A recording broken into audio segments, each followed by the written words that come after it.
How is this possible? Within the first chapter, I get the hype. With the main characters being stuffed animals. I've got tears on my book. Oh my god.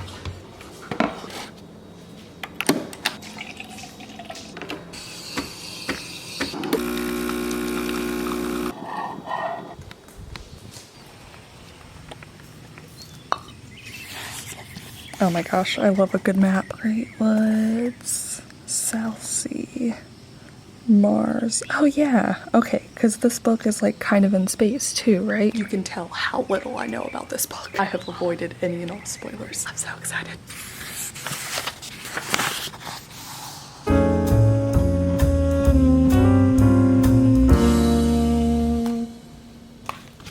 Oh my god, how is this possible? Within the first chapter, I get the hype. I understand. Oh my god. So, jeez. Where do I even start? Actually, I started 2 days ago when I picked out my TBR that included this book, which was the best decision. So I'm gonna take you back there real quick because I did pick out some other books and hopefully I will be able to complete a couple of challenges today. And then we're gonna come back here and talk about this book real quick.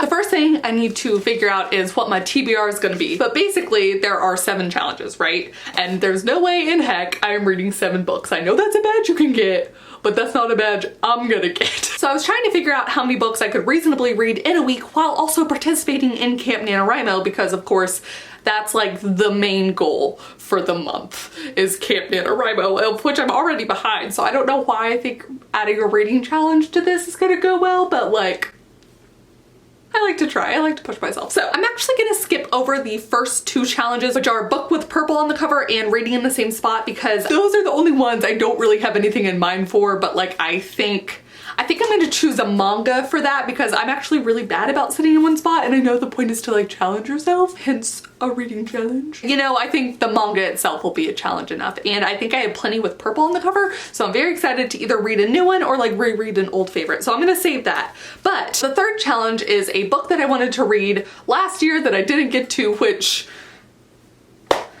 is most of my freaking books. Because originally I had thought about just doing all of these books being library books because I love the library, but I've also realized that recently I've gotten all of my books that I've read from the library when I have a crap ton. This entire thing full of books. I have all of my rainbow shelves down there full of books, and then despite my best effort, I still have a closet, you guessed it, full of books. Actually, there's only like 1 bookshelf, which is better than I had before, as some of you guys might remember from previous videos. This is the closet with the bookshelf still in here. So I decided I will stay at home, and I knew exactly what book for the book that I wanted to read last year that I didn't get to, because it's the same book I've wanted to read for multiple years that I haven't gotten to. It is, haha, haha.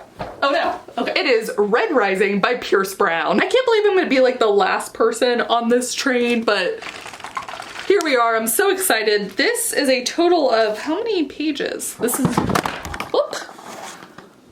I caught you. I was about to say that it's a dangerous game to check how many pages there are in the back of a book in case you accidentally get spoiled for something, and then my camera fell, so that's a dangerous game itself, but everything's fine. Okay, there are 382 pages in my copy of Red Rising, so we're just gonna keep that in mind as this video goes along. Now, my intentions are for Red Rising to check off not only 1 challenge, but 2 challenges. And that Red Rising, the mammoth, the phenom, the, I don't know another adjective I wanted to use there because I haven't read the book, but like, you know, one of the most popular books I feel like in a long freaking time, and it was Pierce Brown's first novel that he had published, so check that off the list too. That is challenge number 4. However, somehow in all of the hubbub about Red Rising, I've actually managed to learn nothing about it. I don't know anything other than the fandom calls themselves Howlers. I do follow Pierce Brown on Instagram. You know, it's a fantasy, and that's all I know. That's all I know, and that's all I want to know going into this. Now for challenge number 5, you can see my NaNoWriMo banner is in the way, but I'm going to pick out this this book by Tim Davis. You can see where I get most of my books from Half Price Books. Which is basically just that the main characters, we don't want them to be human, or we want the book to have a main character that's not human. Well, turns out this book, I'm not entirely sure how it's pronounced because it is actually the town/region in which the book takes place. So Torquay? All of the main characters in this book are stuffed animals. This is a like noir detective story with the main characters being stuffed animals. And it's actually the third book in this whole series that takes place in an area where Torque, you know, going down to the torque. It's not a story that you have to read in order. They all stand alone. So I'm gonna read this one. And now for the record, this book, at the risk of effing this up too. Ooh, it has an epilogue, found that out. It has 325 pages, so keep that in mind as well. I'm saying keep it in mind because the third book that I will be reading for this challenge that's going to actually check off 2 items on the challenge list, being 5+ words in the title and read and watch an adaptation, is the true mammoth of all, The Count of Monte Cristo. That is what I will be reading next. You can see that once upon a time I actually read the first chapter. I just did not finish. I was in the middle of other books at the time and like a specific deadlines for writing, so I didn't get to it, but it is a whopping 1,243 pages. So, you know, no big deal. But I am super excited to read that one, and I know it's one I'm going to be continuing to read even after this challenge is done, because it is the next book up in my Cooking with Classics series, in which I cook or bake food to match with the corresponding classic, and then kind of delve into what made it a classic, how writings changed over time, all that fun stuff. And even though I only read a chapter, it comes highly recommended, and I freaking love the first chapter. Now we're gonna get to the manga, which takes up the very bottom of one of my shelves. And now I said I had a few that I haven't read, but I'm looking at it now and I'm realizing that I have not yet done my semi-annual reread of Fruits Basket. It's got the purple on the cover. I know I can read it all in one sitting. This manga just makes me so happy. I think the storytelling on it is excellent, and I think it'll be a nice change of pace from the 3 giant books that I have not yet read before, to have something comfortable and familiar and fun and sweet and like heartbreaking, but like in the best way. So that's my TBR. Let's get back to reading. I don't know what this is supposed to be. I'm sorry. And we're back. The drama. I did almost finish my cappuccino, but also, first off, geez, whoever put this book together, I'm always impressed, because after the map, the next page is this little section, and I don't think it's quite, I don't think it's a prologue. If anything, it reads more like a snippet later on in the book, though I'm not entirely sure that's what it is either. But it was a genius idea, because you immediately get the whole red, gold, gray, like you get an idea of the world within the last couple sentences. You get what's going to happen, the feeling of like uprising, red rising, and that's so cool. Also, I always love when I can figure out what the title means early on. That's just always so fun. But then we get to the first chapter, and that's where things really just blow my mind. So the first thing I want to talk about is that I actually don't think this opening line is like, it's not substantial by itself, right? But then as you read, it's really just an opening paragraph almost, and it freaking knocks you back. That is impressive. The things I've learned from Cooking with Classics is that not every wonderful, amazing classic book is going to have an iconic opening line. And I wouldn't say that's true for this book, but I do think the first freaking paragraph, whew. And then as we move along in the first chapter, the ability for Pierce Brown to call back things that have just happened like 2 pages before but build on them is incredible. We learn a little bit more layers, and holy shit, it's wow. wow, we already have a lot of conflict, not just Darrow specific, but like the entirety of this world that he lives in. And then we have a lot of Darrow-based conflict and a lot of room for growth while also understanding his struggle. And oh my God, yay. I'm so excited I picked this book. What a great choice. Chapter 2. So something I really appreciate about this book, just how quickly it just throws you into the story, into this world. It doesn't bother explaining stuff. It really doesn't even bother like tiptoeing you into the world. It's like, no, you're here. We're gonna use the language you use. That's that. For example, in 2 paragraphs, back-to-back paragraphs, it talks about the Gammas, the Horizon Tram, Lambda L's, Gamma Cane, Scarlet Head Talks, Duro Armor, Pulse Blade, Hollow Can. Yeah, it's a lot, but also he has like such good zingers in here too. Like he has one when Darrow is talking about him and his wife, but she's got the passion for ideas while I've got no extra passion for anything but her. Goddamn, Darrow. Well, speaking of goddamn, I always think it's interesting because authors have to come up with curse words that like need to be an obvious curse word, but like not really. And because this takes place on like Mars and like a vague futuristic like Earth thing, I don't know any of the history yet, so we'll find out, but their curse word is bloody damn altogether.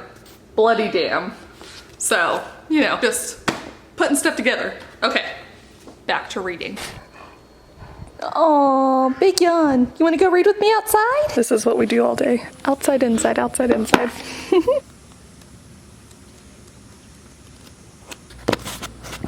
I'm on chapter 3. So I'm realizing, first off, I'm not that far. I'm only on page 20. I have no bearing for what these different houses mean at all yet. And what they would mean on the map. So, Oh my gosh, I love Io and Darrow together so much. This is the part when I'm early on in the book where it's like I'm so nervous about what's gonna happen to these characters that I'm growing to like a lot. I'm nervous. Miss Brown, what are you doing to me? I'm so mad. I knew. Oh my gosh, I freaking knew it. Even before, I was like, it's so cute. They're so great together. Yay. Oh my gosh. It's fine. It's fine. I've got tears on my book. Oh my god. Do I continue now or do I switch books? This is such a like... Oh, okay. I'm close to part 2, so I guess I'll finish reading chapter 6. But my heart is crushed. It's fine. Tear stained page. Part 2, Reborn.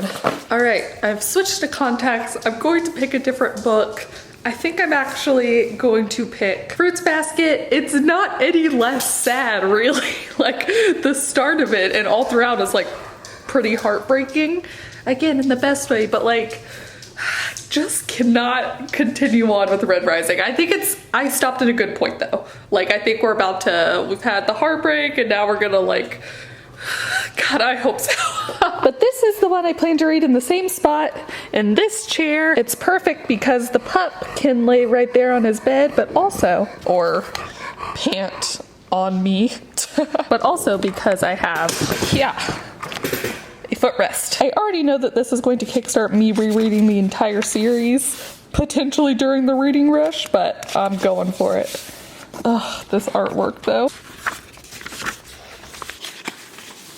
It's always so fun rereading anything because you catch things you didn't before, but I constantly have a good time rereading Fruits Basket just because I think the storytelling is excellent, but also because there's a lot of foreshadowing that's layered in and it's just like kind of skipped over. Like it's done so well so that when you're reading it the first time, you don't even realize it's foreshadowing, but like on more rereads, you're like, holy crap. So anyways, and I can't imagine, because it revolves around like the zodiac and stuff like that, just how much planning was done before she started the actual process of drawing and writing out the story. Like how much are you thinking this through before and connecting all of these things, and then in order to foreshadow stuff that happens later, like That just amazes me, that's all. Okay, next page. Oh, good job, pepperoni. Yeah. I always love the section of author's notes they have in manga, and so she's talking about all of the games she wants to play and then goes, where will I ever find the time? I'll just sleep less than faint. If that's not a dang motto, I don't know what is. Shigure is using that as his excuse for wearing a kimono and always having a pin on him, although he does then admit that he uses a computer to write by, but I just think that I'm gonna steal this from now on if anyone asks why I do something. I'm a novelist. That's why. And with the heart. Also, I'm still in the chair, but as you can see, I just kind of fully...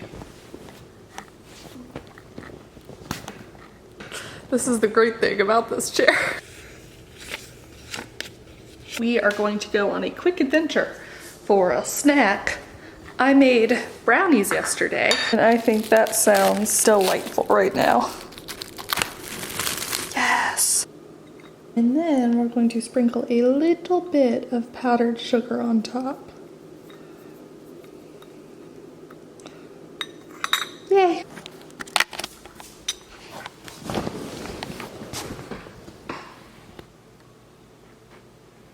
Yesterday I had it with Nutella instead of powdered sugar.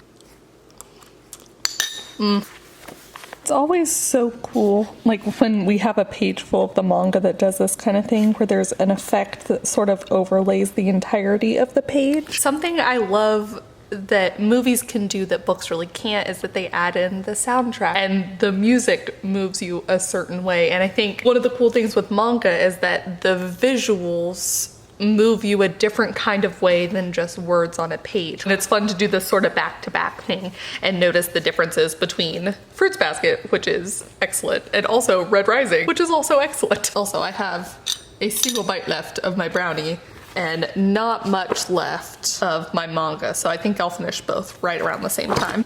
To be continued.